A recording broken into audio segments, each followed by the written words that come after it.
turun. Oh. Sekali lagi kami bersyukur Tuhan, karena 1 tahun sekali lagi. Ayo gap jangan kosong. Galaksi keluarin yuk. Terima kasih buat cintamu. Terima kasih buat setiap penyertaanmu. Terima kasih kau datang. Terima kasih kau lahir. Mari bicara dan peluk kami. Mari bicara dan tembusi kami.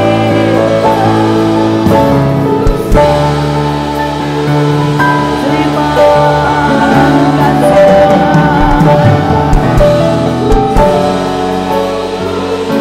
Biarlah Kau yang peluk setiap kami. Dikuatkan, dipulihkan untuk menghadapi tahun depan. Dan bicaralah Bapa, di dalam nama Bapa, Putra dan Roh Kudus kami berdoa. Dan semua yang percaya berkata, amin. Shalom. Saudara, pertama-tama saya ucapkan selamat Natal buat setiap hamba-hamba Tuhan yang ada pada malam hari ini. Saya percaya kita ada untuk berdiri buat bangsa dan negara kita. Amin. Saudara, tahun depan adalah tahun yang sangat menentukan. Saudara, kita akan berganti presiden. Suka tidak suka akan ada banyak perubahan. Saudara, kita juga akan pilkada, saudara ya. Dan suka tidak suka gubernur dan semuanya akan banyak terjadi perubahan. Tapi Amerika juga saudara pemilu. Dan apa yang terjadi di Amerika biasanya berpengaruh dengan seluruh dunia. Kita tahu Israel dengan Hamas belum selesai. Karena itulah saudara, seperti 2000 tahun yang lalu, ketika dunia sedang sangat gelap, maka Yesus datang untuk membawa terang. Demikian juga hari ini. Saya percaya Natal kali ini ada panggilan buat kita untuk berdiri dan membawa terang. Mari kita masuk dalam firman Tuhan. Saudara, temanya surga menyentuh bumi. Saudara, mungkin ini kelihatannya klise, tapi saya mau berkata pada waktu Natal yang pertama, itulah surga menyentuh bumi.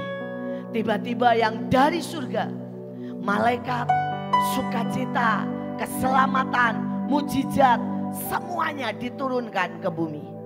Saudara, dan Tuhan mau berkata, jangan itu terjadi cuma pada waktu Natal yang pertama. Tapi saya berharap Natal yang sekarang, seluruh orang yang di luar, seluruh Indonesia bisa merasakan surga menyentuh bumi. Saudara, kita baca ayatnya. PowerPoint-nya bisa dikeluarkan. Saudara, kita baca ayatnya.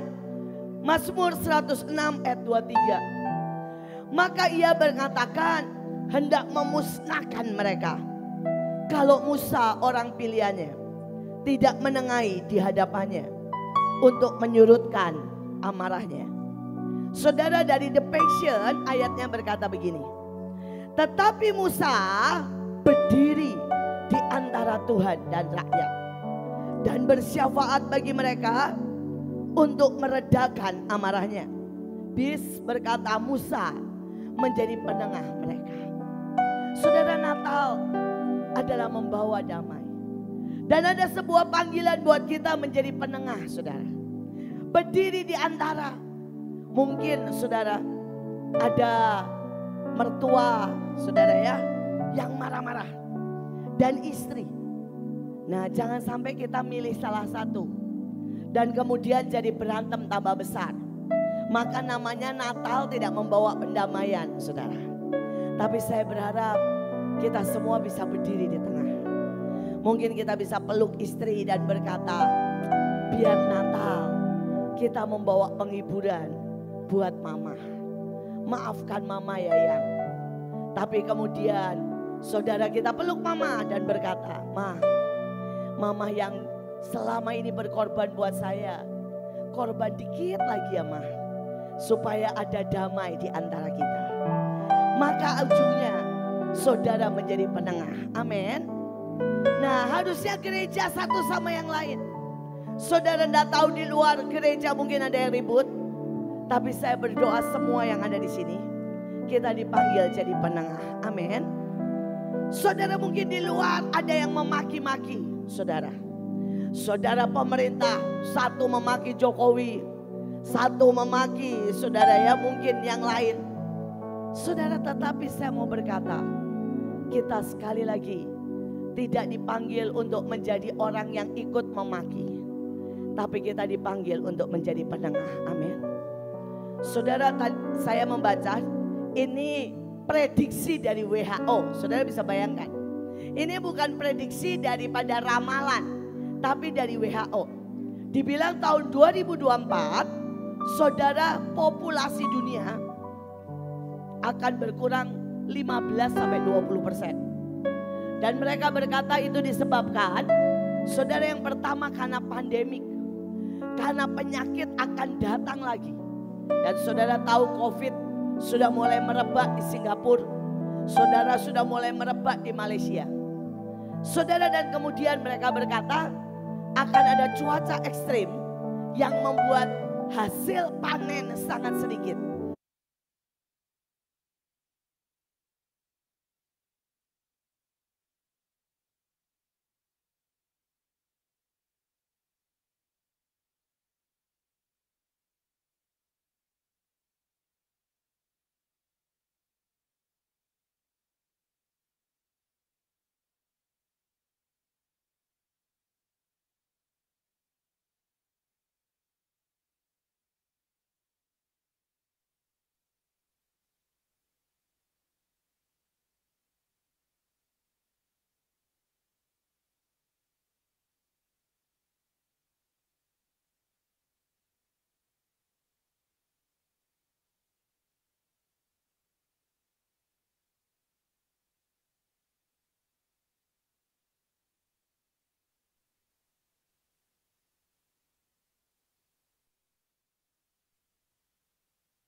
Enggak di sini boleh angkat tangan.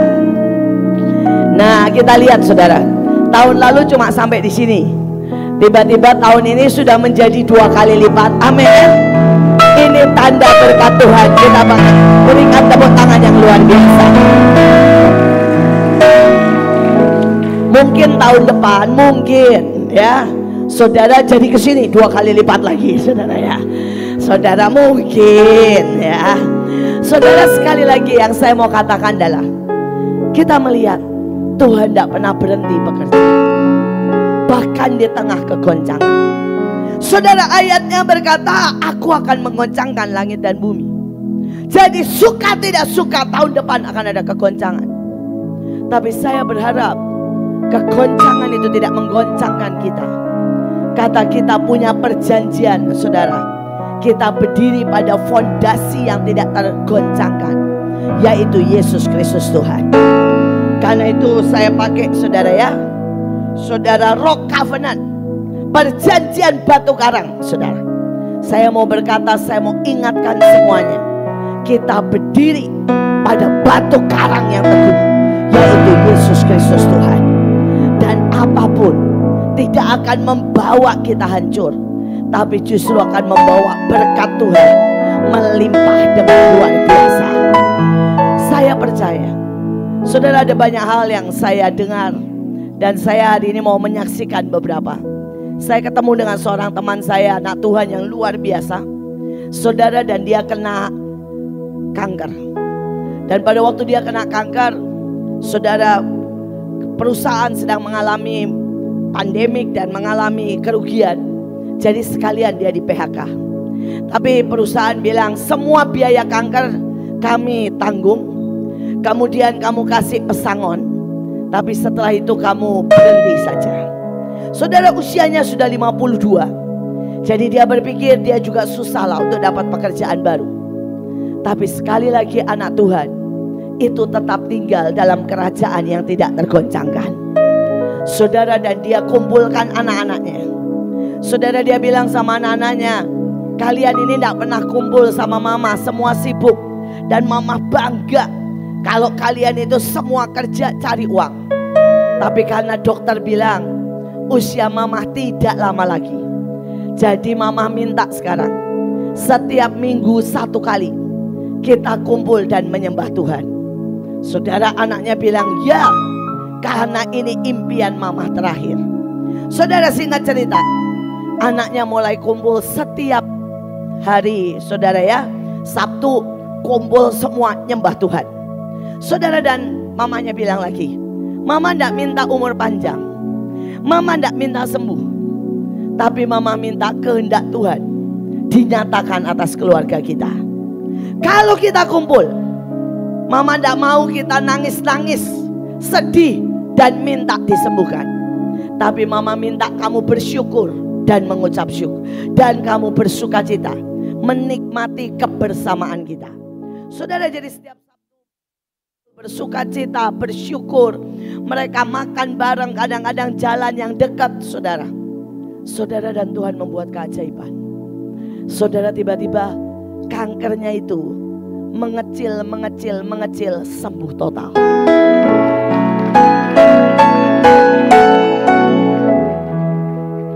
Saudara, dan dia sudah dapat dari asuransi cukup banyak.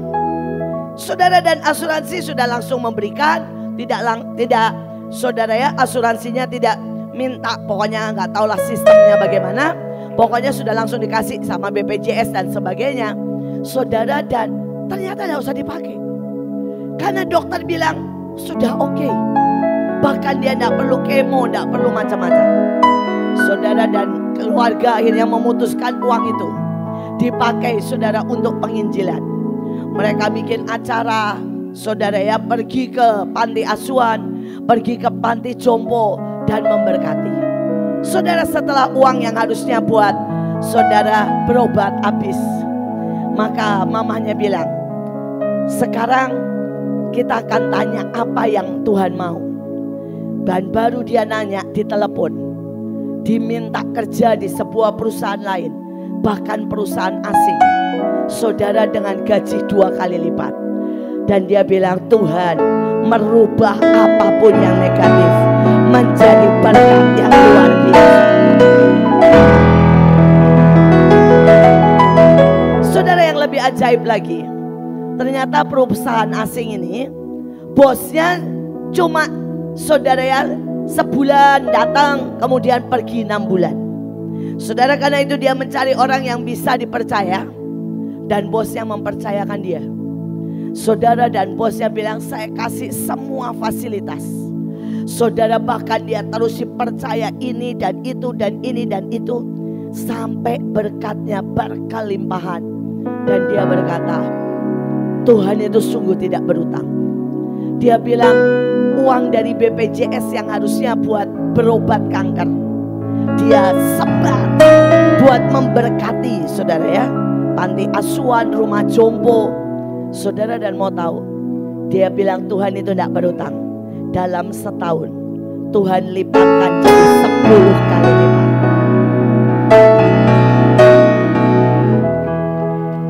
Mungkin banyak orang setiap kali mendengar, mereka bilang, kenapa mereka bisa mengalami? Kenapa saya tidak? Tapi saya mau berkata pada malam hari ini, yang membuat kita tidak mengalami adalah reaksi kita. Saudara, ibu ini bahkan tidak minta disembuhkan. Ibu ini bahkan tidak kecewa dan marah dengan Tuhan. Ibu ini bahkan tidak minta untuk anak-anaknya menangisi dia. Ibu ini minta anaknya bersyukur. Ibu ini minta anaknya berdoa. Ibu ini minta anaknya, saudara dan seluruh keluarganya, saudara bersama-sama berkumpul menyembah Tuhan. Dia bilang itu yang terindah, itu yang saya mau.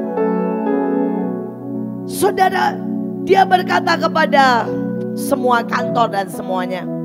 Dia bilang, saya kalau di kemo, dokter bilang kemungkinannya cuma 50%. Karena itu dia minta uangnya.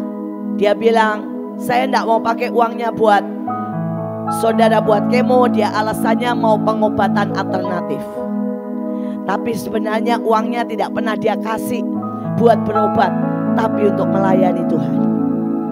Dan sekali lagi Tuhan tidak pernah berutang. Tuhan melipat gandakan apapun yang kita tabur. Hari ini saya tahu saya berdiri di depan hamba-hamba Tuhan yang menabur banyak hal. Saudara menabur tenaga, saudara menabur doa, saudara menabur perasaan karena kadang-kadang rasanya capek jadi gembala. Saya mau bilang jangan pernah kecewa dan marah ketika kita merasa tidak diberkati, ketika kita mengalami masalah. Tapi biarlah tambah banyak doa kita, tambah banyak ucapan syukur kita, tambah banyak saudara penyembahan kita. Pada waktu kegoncangan datang, maka ayatnya berkata bertonton kekayaan. Kekayaan dalam arti kebahagiaan, kekayaan dalam arti urapan, kekayaan bisa dalam arti sukacita, kekayaan bisa dalam arti pemulihan, bisa juga artinya uang. Saudara, Tuhan akan curahkan buat kita. Sekali lagi, tahun depan mungkin ada banyak kegoncangan, tapi jangan pernah takut. Kalau reaksi kita benar, Tuhan akan membawa bertonton kekayaan dan akan memenuhi. Saudara, karena itu mari kita belajar peristiwa Natal, invasi Natal. Saudara, Lukas 2 ayat 9-14, tiba-tiba berdirilah seorang malaikat Tuhan di dekat mereka, dan mereka sangat ketakutan. Lalu kata malaikat itu kepadanya, jangan takut. Tiba-tiba tampaklah bersama-sama dengan malaikat itu sejumlah besar bala tentara surga memuji Tuhan. Katanya, kemuliaan bagi Allah di tempat yang maha tinggi, dan damai sejahtera di bumi di antara manusia yang berkenan kepadanya. Saudara, yang pertama ya, begitu lihat malaikat mereka takut. Saudara, mungkin kita lihat tidak malaikat, tapi kita lihat misalnya nih, ada malaikat yang menggoncang bumi, dan kita mulai rasakan gempa, takut. Tapi itu mungkin Tuhan biarkan. Karena Billy Graham, saudara, berkata begini, seorang hamba Tuhan yang terkenal, gereja kekurangan takut akan Tuhan. Saudara, hari ini kalau saudara suka dengarkan berita dari hamba-hamba Tuhan dari luar negeri, beritanya sama. Saudara, mereka bilang makin lama gereja lebih takut sama pandemik, gereja takut sama kemiskinan, gereja takut sama aniaya, gereja takut dengan semua keadaan. Tapi gereja kurang takut akan Tuhan. Dan mari kita renungkan, kita ini seringkali jadi hamba Tuhan kurang takut akan Tuhan.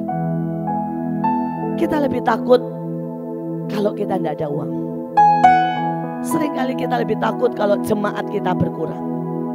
Kita lebih takut diomongin orang. Tapi apakah kita takut akan Tuhan.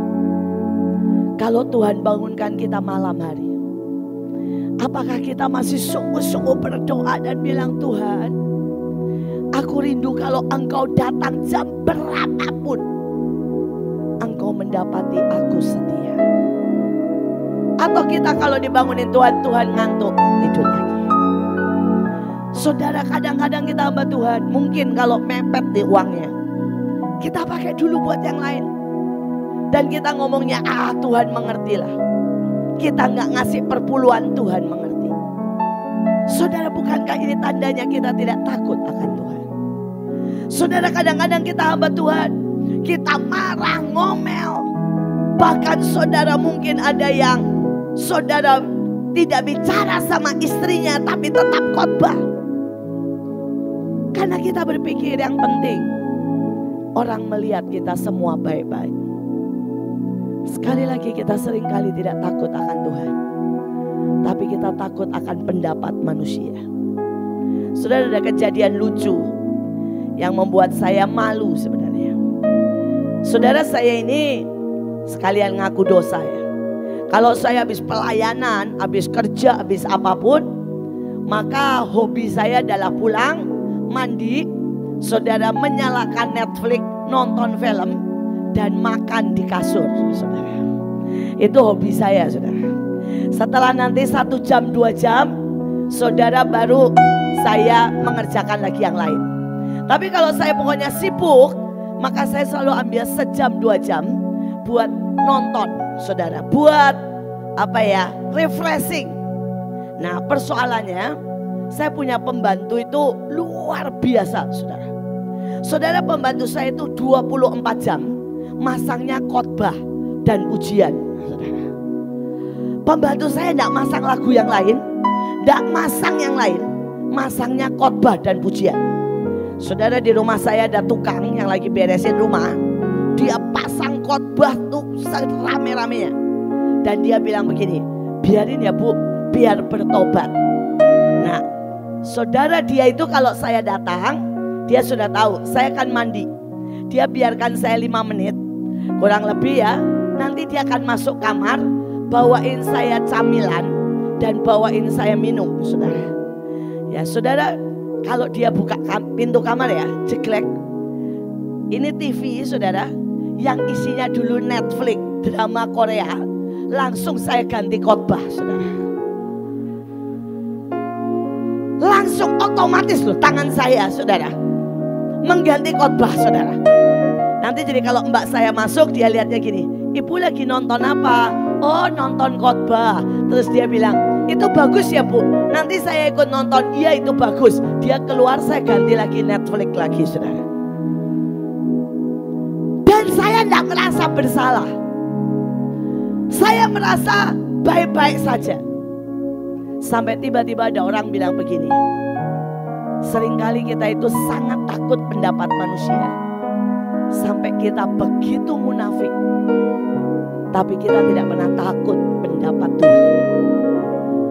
Itu pun ada yang khotbah ngomong begitu, saya masih tidak kerasa loh, saudara. Saya masih senyum-senyum, saya bilang gini, saya emang gak takut pendapat manusia. Tuhan ngomong gini, sama pembantumu aja takut kok, sama manusia tidak takut. Saya baru ingat, sama pembantu. Tuhan bilang, kenapa kalau pembantumu masuk mesti ganti dari Netflix jadi khotbah? Oh iya, sudah bisa bayangkan. Sama pembantu aja saya malu. Tapi betapa munafiknya saya. Saudara, saya ganti itu cuma apa? Kalau dia masuk. Begitu dia keluar, ganti lagi film. Sebegitu munafiknya saya. Berapa banyak kita ini tidak takut, saudara, akan Tuhan. Kita cuma rohani kalau di depan manusia, tapi kita rohana aslinya. Kita enggak haleluya, tapi halelupa. Dan seringkali semakin kita menjadi pemimpin, semakin kita menjadi pendeta, semakin susah kita bertobat.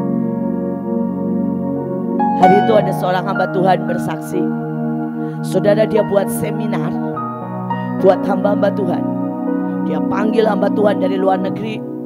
Terus pada waktu hamba Tuhan itu sedang berkhotbah, tiba-tiba Tuhan bilang gini, doa keliling supaya terjadi pertobatan yang sungguh-sungguh. Saudara, dia doa keliling. Setelah doa keliling, Tuhan bilang begini, masuk dan tidak duduk, jalan langsung dari belakang, tersungkur di depan mezbah. Dia bilang, Tuhan nanti dianggap aneh. Enggak, menyembah pokoknya di depan. Saudara, jadi dia itu dari selesai doa keliling, dia masuk dari belakang, dia langsung berlutut di depan. Saudara, begitu dia berlutut, dia tidak tahu, saudara, lagunya memang sudah syahdu. Saudara, tiba-tiba orang mulai nangis jerit, dan tiba-tiba banyak sekali yang berlutut. Singkat cerita, hadirat Tuhan luar biasa, semua bertobat. Saudara, selesai makan siang, begitu dia duduk, di sebelahnya nanya begini, kamu kok enggak pernah bilang sih kalau kamu punya masalah berat, masalah keluarga? Dia bilang, maksudnya? Belum selesai, yang satu lagi bilang, kamu kok enggak pernah bilang sih kalau kamu punya masalah dengan seksual, dengan, dia bilang, masturbasi dan pornografi. Dia lebih bingung lagi. Singkat cerita, setelah semua nanya, dia diem, gak berani ngomong. Terus dia nanya sama temannya, loh, tadi tuh sebelum saya datang ke depan, ada apa? Tadi altar call tentang yang punya masalah keluarga, pornografi, masalah dengan masturbasi, homoseksual dan sebagainya. Dan dia bilang ini, sudah altar call selama 15 menit, tidak ada satupun yang maju. Tapi begitu kamu berani maju, semua pendeta yang lain berani maju. Terus dia bilang, hah? Jadi saudara mau tahu, dia maju itu kan dia disuruh Tuhan nyembah kan. Pendeta lain nyangka dia maju karena apa? Altar call, saudara, masturbasi dan pornografi. Terus dia keluar nangis sama Tuhan. Tuhan, reputasiku bagaimana? Nanti orang nyangka aku apa? Tuhan bilang gini, kenapa aku suruh kamu doling? Karena kalau kamu dengar altar call-nya, kamu tidak akan maju ke depan. Dan tidak ada satupun yang akan bertobat. Tapi karena kamu tersungkur, walaupun kamu tersungkurnya bukan karena bertobat, tapi karena mau menyembah Tuhan. Lihat, separuh dari hamba Tuhan maju ke depan dan bertobat. Dan Tuhan bilang, karena apa? Karena hamba-hamba Tuhan lebih takut akan pendapat manusia daripada pendapat Tuhan. Hari ini, seandainya itu terjadi di sini, masihkah kita bisa bertobat? Seandainya ada altar call, siapa yang sudah lama tidak baca Alkitab, bisakah kita bertobat? Seandainya ada altar call, siapa yang sudah lama tidak punya jam doa yang teratur, beranikah kita mengaku? Atau kita berkata, Tuhan, saya hamba Tuhan, pendapat orang bagaimana? Saudara, Natal memporak-porandakan pendapat orang. Bukankah Maria dianggap tidak kudus? Bukankah Yusuf dianggap sudah menghampiri Maria? Bukankah Yesus mengajak bicara pelacur? Bukankah Yesus diurapi pelacur? Karena buat Yesus lebih berkenan dan mencari perkenanan di hadapan Tuhan daripada di hadapan manusia. Tapi sebaliknya, Natal juga pesan, jangan takut. Jangan takut terhadap apa? Jangan takut terhadap kemiskinan.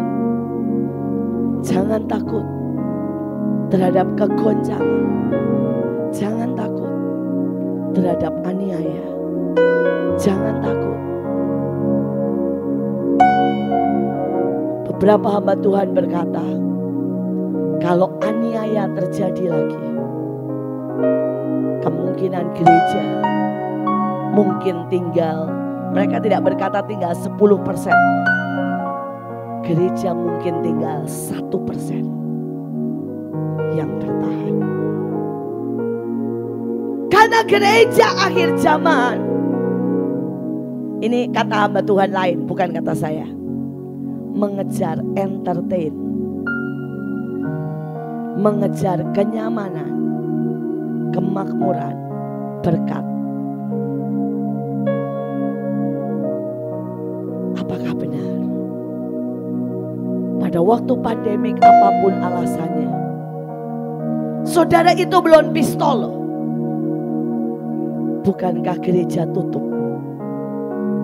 Mungkin sebagian karena taat sama pemerintah, tapi sebagian bukankah karena kita begitu takut? Padahal Tuhan berkata tanda-tanda ini menyertai orang percaya. Tumpang tangan dan orang itu menjadi sembuh. Jangan takut. Biar tema ini juga menjadi berkat Natal tahun ini untuk menghadapi tahun depan. Saudara, ada begitu banyak orang yang berkata tahun depan akan ada goncangan. Tahun depan mungkin ada kerusuhan. Tapi apakah gereja mau diam? Atau gereja mau berdoa untuk menahannya? Apakah gereja siap untuk menghadapi semua? Mari kita lihat. Sejumlah bala tentara surga memuji Allah. Dan dikatakan kemuliaan bagi Allah di tempat yang maha tinggi.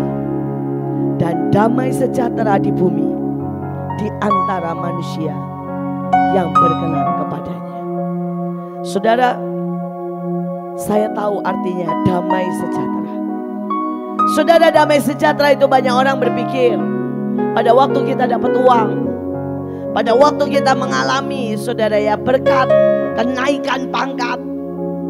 Saudara, saya sungguh-sungguh mengerti bahwa damai sejahtera di antara manusia yang berkenan kepadanya. Pada waktu suami saya dibawa, saudara, hari itu suami saya ngobrol sama saya, saudara, dan suami saya itu pekerja keras. Suami saya orangnya irit, suami saya orangnya efisien. Saudara, jadi selama ini suami saya itu tidak pernah, saudara mau membelikan saya Alphard itu nggak pernah, saudara. Suami saya selalu bilang gini, kamu itu paling cocok sama Kijang, karena segala medan, naik gunung, turun gunung, jalanan bolong-bolong, Kijang di mana-mana. Bensin apapun gampang, Kijang. Saudara, di hari dia meninggal 23 Februari, saudara, dia itu ajak saya makan berdua. Dan tiba-tiba dia bilang begini, yang saya malu juga nih, semua keluargamu pakai Alphard, cuma kamu yang pakai Kijang. Nanti mereka pikir saya ini gak bisa beliin kamu Alphard. Jadi suami saya ngomong gini, nanti kalau kamu ulang tahun bulan Juni, saya hadiahin kamu Alphard, katanya. Saya udah senyum-senyum aja. Saya bilang, tumben mau beliin saya Alphard. Terus yang kedua dia bilang begini, umur kita ini kan sudah 58 ya. Gini aja, nanti tahun ini kita beli tanah di puncak atau di mana yang enak. Kita bangun rumah dan kita akan banyak slow down, menikmati. Nah, saudara, yang ketiga, dia bilang gini sama saya, ayo temenin saya jalan-jalan, kita keliling dunia, menikmati. Ya. Dan dia bilang November ya, mulai ya, kita jalan-jalan, kita mau lihat suasana Natal di luar negeri. Saya bilang oke, saya senyum-senyum aja, oke aja. Saudara, dan kemudian saya pelayanan, dia ke kantor, Saudara, dan hari itu saya pulang jam 11 malam. Ketika saya buka pintu, saya dapati suami saya tergeletak dan sudah tidak bernyawa. Saudara, hari itu saya menjerit dan saya bilang, Tuhan, Tuhan. Sembari tangan saya mompa, mulut saya ngasih pernafasan buatan, saya teriak Tuhan, tapi saya tahu sudah tidak ada, orang sudah kaku. Saudara, tiba-tiba saya lihat penglihatan suami saya di depan tahta putih. Dan Tuhan bilang, jangan ganggu, sudah waktunya. Saudara, kelihatannya Tuhan tidak memberi apa yang enak. Ketika suami saya bilang, sudah waktunya kamu dapat Alphard, Tuhan bilang, enggak. Kamu enggak cocok pakai Alphard, kamu pakai Kijang karena kamu harus tetap keliling Indonesia. Ketika suami saya bilang, kamu slow down, Tuhan bilang, karena itu tak bawa pulang suamimu, karena kamu harus gaspol 3 kali lipat lebih banyak bekerja. Saudara, ketika suami saya bilang, ya, yang mulai tahun depan November kita jalan-jalan, Tuhan bilang, no, tidak ada waktu buat jalan-jalan, karena waktunya kamu ke daerah dan lebih banyak menginjil. Saudara, kelihatannya apa yang Tuhan minta dari saya beda dengan apa yang disodorkan dunia. Tapi saya mau berkata, yang namanya damai sejahtera itu benar-benar menguasai. Hari-hari itu saya tahu, saudara, satu sisi saya kangen suami saya. Kalau Natal begini, suami saya itu penggemar Natal. Saudara, lagu-lagu Natal, rumah udah jadi suasana Natal. Tapi di Natal ini saya bilang, Tuhan terima kasih, karena Engkau menjadi pengganti, Engkau menjadi suami, Engkau menjadi pendamping dalam hidupku. Saudara, itulah damai sejahtera. Damai sejahtera bukan ketika kita menerima apa yang kita mau. Damai sejahtera bukan ketika kita, saudara, mendapat yang daging kita suka. Damai sejahtera bukan berarti ketika, saudara, keadaannya nyaman. Sejak suami saya meninggalkan saya, saudara, saya tinggal di rumah sendiri tanpa pembantu, tanpa anak-anak, karena mereka punya rumah masing-masing. Tapi saya bersyukur, saya tahu rasanya di taat saya sendiri ada damai sejahtera yang melampaui segala akal. Kemarin saya ketemu sama teman-teman suami saya. Saudara, suami saya di swasta ya, jadi kan nggak ada pensiun terusan. Dan mereka bilang, Bu, Ibu apa enggak kehilangan soal ekonomi? Saya bilang sangat. Yang bayar pembantu, yang bayar sopir, yang bayar tol, bayar bensin, bayar semuanya dulu suami saya. Dan tiba-tiba tidak ada. Tapi saya mau berkata, di tengah semuanya, damai sejahtera yang dari Tuhan itu selalu lebih dari segalanya.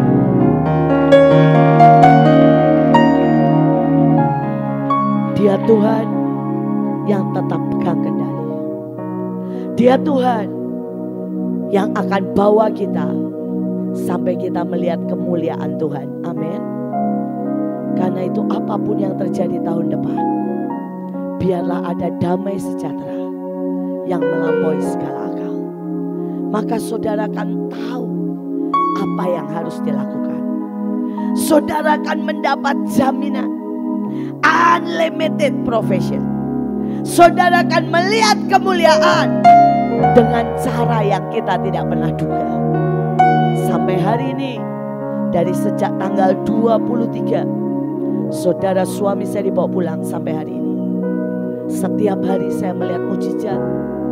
Setiap hari saya melihat hal-hal yang baru.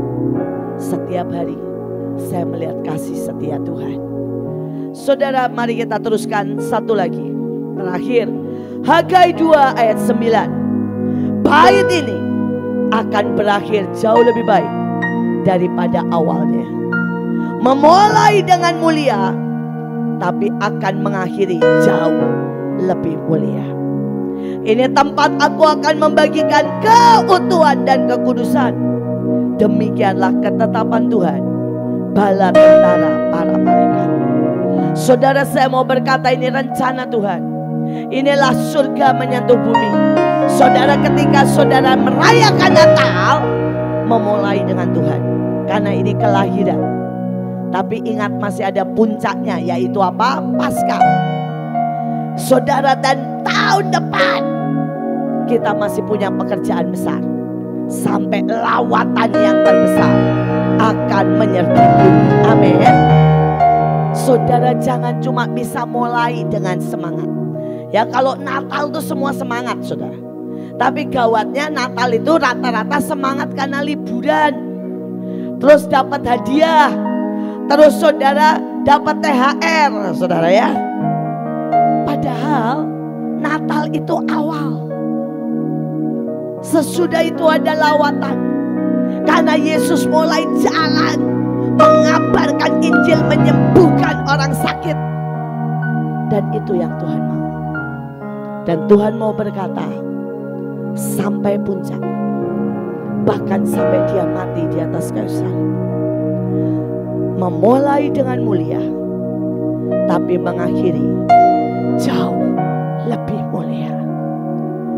Biar hari ini kita memulai di sini. Tempat ini cuma lambang. Tahun lalu separuh, hari ini sekian. Tapi saya berharap setiap saudara memulai Natal dengan sesuatu yang mulia. Tapi ingat, setelah itu masuk Januari, itu waktunya mengabarkan Injil, waktunya bekerja, waktunya berdoa, waktunya syafaat. Kita Februari sudah menghadapi pemilu, waktunya sungguh-sungguh mengawal, tidak ada kerusuhan. Saudara, kemudian Paskah, waktunya minta ampun buat bangsa ini. Sampai tahun depan kita boleh mengakhiri dengan jauh lebih mulia. Amin. Saya berharap tahun depan akan ada lebih banyak kesaksian, akan lebih banyak saudara berita kemuliaan, akan lebih banyak berita kemenangan yang setiap saudara alami. Mari saya mau ajak saudara untuk tutup mengakhiri. Saudara, dengan apa? Kita mau nyanyikan lagu Natal, sembah dan puji Dia. Tapi biar ini keluar dari hati kita, mari bersyukur sepanjang tahun ini. Tapi juga saya berdoa, kita akan menerima kekuatan baru, kita akan menerima tugas baru, mandat baru, berdiri di hadapan Tuhan dan manusia, supaya kita melihat kita memulai tahun ini dengan luar biasa. Kita akan mengakhiri, saudara, dengan lebih luar biasa. Amin. Mari bangkit berdiri.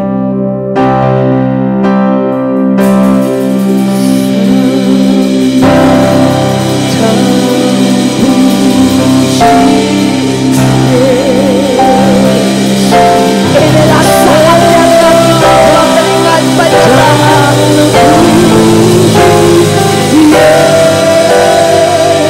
Engkau yang memulai dengan luar biasa.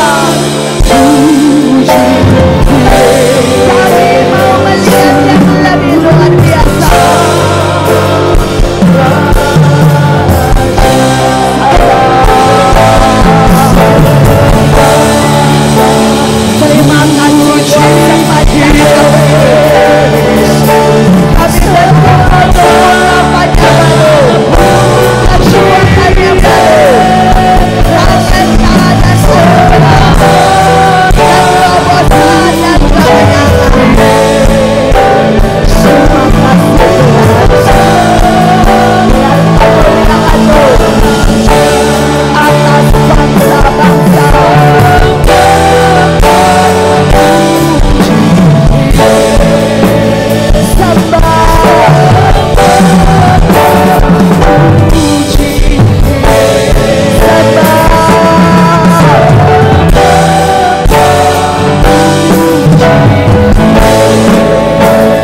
Amin.